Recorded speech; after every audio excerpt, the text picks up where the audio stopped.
ഇന്നിവിടെ ഞാൻ ഉണ്ടാക്കാൻ പോകുന്നത് കൂട്ടുകറി. അതിനാവശ്യമുള്ള ഇൻഗ്രീഡിയൻസ്: കടല 1 ഗ്ലാസ്, ഒരു രാത്രി കുതിർത്തിയത്, 1/2 കിലോ ചേന കഷ്ണങ്ങളായിട്ട് മുറിച്ചത്.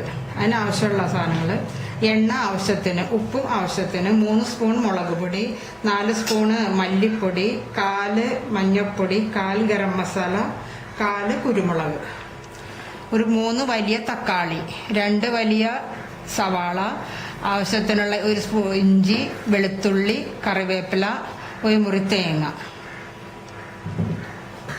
ഒരു കട്ടിയുള്ള ചട്ടി വെക്കുക. തേങ്ങ വറുത്തിറക്കാനുള്ളതാണ്.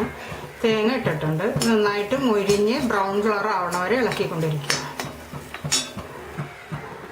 കടലയും ചേനയും വേവിക്കാൻ കുക്കറിലിടുക. 1 ഗ്ലാസ് വെള്ളം ഒഴിക്കുക.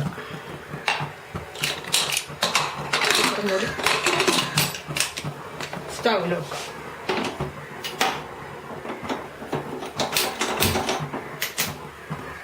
കടലയും ചേനയിട്ട് കുക്കറിൽ സ്റ്റൗവിൽ വെച്ചിട്ടുണ്ട്.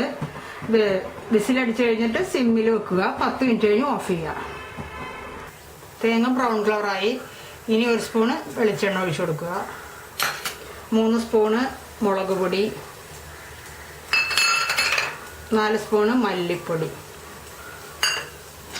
ഈ 3 കൂടി മിക്സ് ചെയ്യുക. ഒന്ന് മുരിഞ്ഞ് വരുമ്പോൾ സ്റ്റൗ ഓഫ് ചെയ്യുക. മിക്സിയിൽ അരച്ചെടുക്കുക.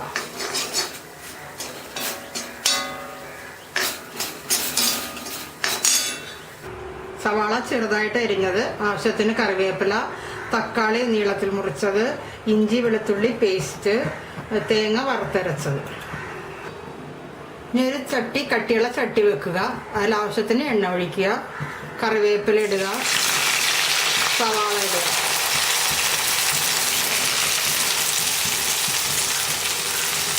വഴറ്റുക. അത് ബ്രൗൺ നിറമാകുന്നവരെ വഴറ്റുക. സവാള നന്നായിട്ട് വഴന്നു കഴിഞ്ഞു. ഇനി നമുക്ക് തക്കാളി ഇടാം.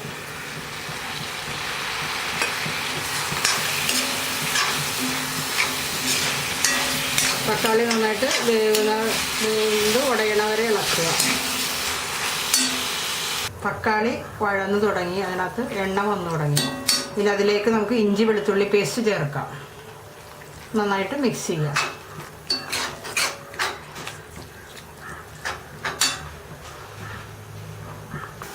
ഇഞ്ചി വെളുത്തുള്ളി പേസ്റ്റ് നന്നായിട്ട് വെന്ത് തുടങ്ങിയിട്ടുണ്ട്. ഇനി മഞ്ഞളും കുരുമുളക് പൊടിയും ചേർക്കാം. നന്നായിട്ട് ഇളക്കി മിക്സ് ചെയ്യാം. തേങ്ങ വറുത്തരച്ചത്, മല്ലി മുളക് എല്ലാം ചേർത്തത് ഇതിലേക്ക് ചേർത്ത് കൊടുക്കാം.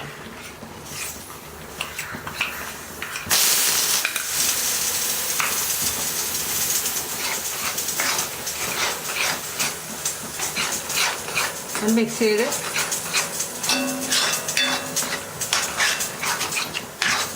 ചേർക്കുക. ചിലപ്പൊന്ന് വേവിക്കുക. മസാല നന്നായിട്ട് വെന്ത് തുടങ്ങി. ഇതിനകത്ത് നമുക്ക് 1/2 ഗ്ലാസ് വെള്ളമൊഴിച്ച് ഒന്നും കൂടി തിളപ്പിക്കാം.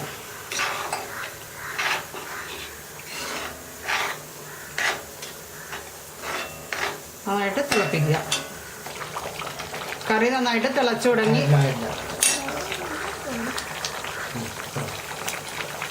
ചവിട്ട് അവനല്ല, എന്നാലേ ഞാൻ പറയുള്ളൂ. കറി നന്നായിട്ട് തിളച്ചു തുടങ്ങിയിട്ടുണ്ട്. നമുക്ക് ഇതിനകത്തേക്ക് ആവശ്യമുള്ള ഉപ്പിടാം. കടലയും ചേനയും വേവിച്ച് വെച്ചത് ഇതിനകത്തേക്ക് ഇടാം. നന്നായിട്ട് മിക്സ് ചെയ്യുക.